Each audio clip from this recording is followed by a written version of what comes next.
بسم الله الرحمن الرحيم واعتصموا بحبل الله جميعا ولا تفرقوا Islamic foundation পলাশ উপজেলা কর্তৃক আয়োজিত আজকের গুরুত্বপূর্ণ সাম্প্রদায়িক সম্প্রীতি রক্ষা এবং আমাদের করণীয়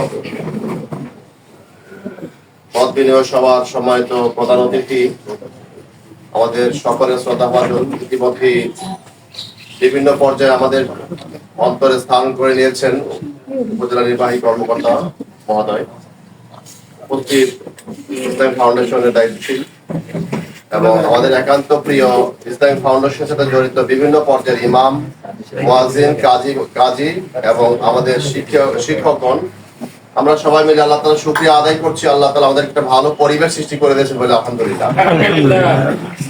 পরিবেশ সৃষ্টি হলে পরে আমাদের কাজ বেড়ে যায়। পরিবেশ অনুকূলে হলে মুসলমানদের দায়িত্ব একরকম, পরিবেশ প্রতিকূলে থাকলে মুসলমানদের দায়িত্ব একরকম। যখনই বিজয় চলে আসে, আপনারা সূরা নসর সবাই পড়েছেন, ইযা জাআ নাসরুল্লাহি ওয়াল ফাত ওয়া রাআইতান নাসা ইয়াদখুলুনা ফি দীনিল্লাহি আফওয়াজা। কাজটা কি? ফাসাব্বিহ বিহামদি রাব্বিকা ওয়াস্তাগফির। এই পরেরগুলো হলো কাজ। অনুবাদ করছেন, আপনারা সবাই জানেন, এখানে অনুবাদ করছি না।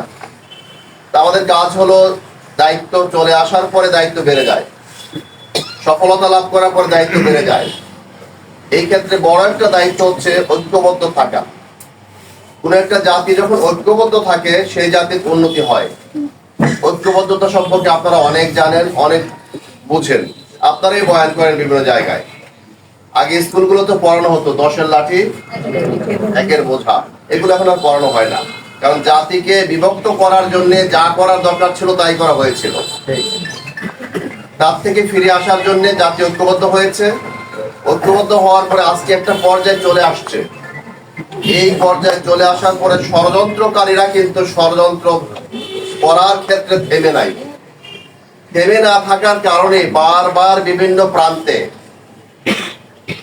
বিভিন্ন ধরনের উস্কানিমূলক শব্দ, কার্যক্রম, এমনকি কর্মকাণ্ড পরিচালিত হয়।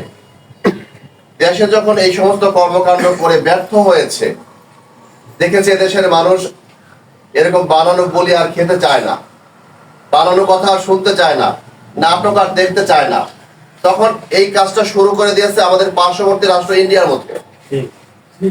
ইন্ডিয়াতে শুরু করে ওখান থেকে আবার সুরসুরি দেওয়া হচ্ছে যেন এদেশে আবার একটা দাঙ্গা বেঁধে দেয়। এটা আমাদের ইমামদেরকে বুঝতে হবে, আলেমদেরকে বুঝতে হবে। বুঝতে হবে এই কারণে, আমরা কোনো দলের শত্রু না, কিন্তু আমাদের শত্রুর সাথে কেউ যদি সম্পর্ক রাখে, তাদের বন্ধু আমরা হতে পারি না। আমাদের বাংলাদেশের মূল শত্রু বা এন্টি লোক হচ্ছে, এন্টি কান্ট্রি হচ্ছে ইন্ডিয়া। সোজা কথা, সেখানে বারবার বিভিন্ন ভাবে উস্কানি দিয়ে এই দেশটাকে অস্থিতিশীল করা হয়েছে।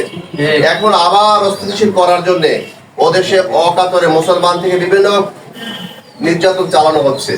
এর প্রেক্ষিতে আমাদের করণীয় কি? এদেশের সব হিন্দু ধর্মকে আমরা মেরে ফেলবো, আঘাত করবো, তাদের মন্দির ভেঙে ফেলবো? না, আমাদের দায়িত্ব এখন এটা না। এখন আমাদের দায়িত্ব হচ্ছে পরিস্থিতি মোকাবেলা ধৈর্যের সাথে বুদ্ধিমত্তা, জ্ঞান এবং প্রজ্ঞা খাটিয়ে করা। আর তা হচ্ছে এদেশে যখন ওখানকার কোনো কারণে এখানে কোনো খারাপ পরিস্থিতি সৃষ্টি হবে না, আন্তর্জাতিক মহলে নিঃসন্দেহে এই খবরটাই পৌঁছে যাবে যে বাংলাদেশের মানুষেরা অত্যন্ত ধৈর্যের সাথে, এই দেশের মুসলমানেরা পার্শ্ববর্তী রাষ্ট্রের কোনো কারণে এদেশে উচকিয়ে যায় না। কথাটা বুঝতে পারছি? সমাজ হাজিরিন, এই কথাগুলো মসজিদে বলা দরকার। মসজিদে বলা দরকার এই কারণে, আমাদের কিছু আবেগপ্রবণ মুসলমান আছে, মনে করে ইন্ডিয়াতে মারছে এখনো মারবো, ইন্ডিয়া কিছু হয়েছে এখানে কিছু করবো। আবার ফেসবুক বা বিভিন্ন মাধ্যম দিয়ে প্রচারণের মধ্যেও একটু ঝামেলা থাকে বিভিন্ন পর্যায়ে। কোরআন কারীম সূরা হুজুরাতে আল্লাহ বলছেন, স্পষ্ট করে বলা আছে, ইন জাআকুম ফাসিকুম বিনাবাইন ফাতাবায়ানু, পরে কি, আন তুসিবু কওমান বিজাহালাতিন ফাতুসবিহু আলা মা ফাআলতুম নাদিমিন। যে কেউ একটা খবর দিলে যাচাই বাছাই না করে তার বিরুদ্ধে একটা শুরু করতে নাই। কোন একটা খবর পাইলেন, এই খবর পাওয়ার পরে যাচাই বাছাই করা দরকার। আর এই ক্ষেত্রে আজকের দিনের মানুষ তো অধিকাংশ ফাসেক। ঠিক কিনা? অধিকাংশ ফাসেক বানোয়াটি কথার পিছনে ঘুরে বানিয়ে কথা বলে, একটা বলে এটাকে চেঞ্জ করতে করতে করতে এমন জায়গায় নিয়ে যায় আসলটা খুঁজে পাওয়া যায় না। এই জন্য কোনো একটা খবর পাওয়ার প্রেক্ষিতেই সাথে সাথে আমরা আমাদের নিজস্ব কোনো ক্রিয়া প্রতিক্রিয়া ব্যক্ত করতে শুরু করব না। এই ক্ষেত্রে আমরা এটাকে যাচাই বাছাই করার জন্য চেষ্টা করব। যাচাই বাছাই না করে যদি কাজ শুরু করে দেওয়া হয়, জেনে রাখুন ফালতুম নাদিমিন, সময়ের ব্যবধানে আপনাকে আমাকে অপদস্থ হওয়া লাগবে।